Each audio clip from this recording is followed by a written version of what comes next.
যখন দেখবেন আপনার শ্বশুরবাড়িতে অন্যদের থেকে আপনার প্রায়োরিটিটা অনেক বেশি, তখন কিন্তু আপনার অনেক বেশি ভালো লাগবে। সো হ্যালো এভরিওয়ান, আসসালামু আলাইকুম। কি অবস্থা সবার? This is happy from Happy's daily blog.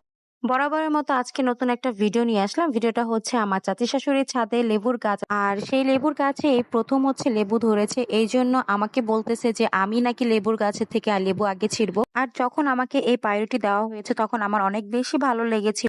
কারণ হচ্ছে সচরাচর শ্বশুরবাড়িতে সবাই এরকম প্রায়োরিটি পায় না। তো সেক্ষেত্রে আলহামদুলিল্লাহ আমি সবথেকে বেশি প্রায়োরিটি পেয়ে থাকি। তো এটা নিয়ে আমার কোনো কমপ্লেন নাই। সো চলুন আজকে দেখি লেবু দিয়ে আমরা লেবুর পিনিক বানাবো। আচ্ছা, কারা কারা লেবুর পিনিক খেয়েছেন বলেন তো কমেন্টে। আর যে পরিমাণ গরম পড়েছে, এই গরমে যদি লেবুর পিনিক না খায় তাহলে কি হয় বল। যেই কথা সেই কাজ, লেবুগুলো পেরে সুন্দর মতো ধুয়ে নিলাম। ধুয়ে এখন লেবুগুলোকে কেটে নিচ্ছি। এটা দিয়ে লেবুর পিনিক বানাবো আমরা।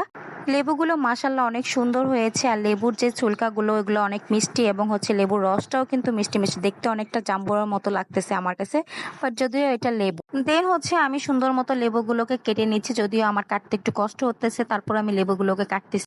কাটার পর দেখেন আমি খুব সুন্দর মতো এটাকে সাজিয়ে নিয়েছি ডেকোরেশনের জন্য। এখন হচ্ছে আমি লেবুর উপরে হচ্ছে চিলি ফ্লেক্স দিব 2 চামচের মতো, দেন হচ্ছে বিট লবণ দিব, দেন হচ্ছে একটু গুঁড়া মরিচ দিব। এরপর এটার উপরে আমি একটু চিনি দিব আর সামান্য পরিমাণ লবণ দিব। আমি চিনিটা একটু কম দিয়েছি বিকজ অফ চিনি বেশি দিলে আমার কাছে ভালো লাগে না। আর লেবু যেটা সেটা হচ্ছে একটু মিষ্টি মিষ্টি লাগছে, সেজন্য আমি চিনিটা কম দিয়ে ঝালটা একটু বেশি দিয়েছি। যারা ঝাল খেতে পছন্দ কম করেন তারা ঝাল কম দেবেন, যারা বেশি পছন্দ করেন তারা বেশি দিবেন। আমার এই লেবুর পিনিক খেয়ে কাদের মুখে জল চলে এসেছে বলেন তো।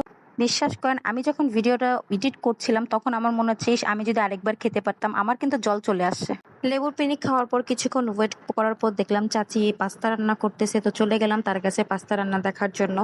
আর দেখলাম সে সহজ উপায়ে খুবই তাড়াতাড়ি একটা সহজ রেসিপি দিয়ে পাস্তা রান্না করলো। সো দেখলাম পাস্তায় বেশি মশলা ইউজ করা হয় না, এখানে শুধুমাত্র ম্যাগি মশলা আর হচ্ছে একটু গরম মশলা ইউজ করা হয়েছে, সয়া সস প্লাস হচ্ছে চিলি ফ্লেক্স। তো এই সহজ উপায়ে পাস্তাটা রেডি করে ফেললো। এখন খেয়ে দেখবো পাস্তাটা কেমন হয়েছে। মাশাল্লাহ পাস্তার কালারটা অনেক সুন্দর এসেছে এবং পাস্তাটা খেতেও অনেক বেশি মজা লেগেছে। আমরা সব বাচ্চা কাচ্চারা আন্ডা পান্ডারা সব একসাথে বসে পাস্তা খাচ্ছি। দেখেন ওরা পাস্তা খুব মজা করে খেতেছে। তাই ওদের একটু ক্লিপ নিয়ে নিলাম এবং সাথে আমারও ক্লিপ নিলাম। খাওয়ার পরে দেখি চাচি চায়ের আয়োজন করেছে, চায়ের সাথে 2 রকমের বিস্কিট রেখেছে। সো আজকে চাচির চাটা অনেক বেশি মজা হয়েছে। আর আমাকে দেখেন কতগুলা চা দিছে। সে জানে আমি চা অনেক বেশি পছন্দ করি, চা লাভার। সেজন্য আমাকে সে অনেক বেশি চা দিছে। চাটা অনেক বেশি মজা হয়েছে। চাচিকে অনেক থ্যাঙ্কস এত মজা করে চা বানিয়ে দেওয়ার জন্য।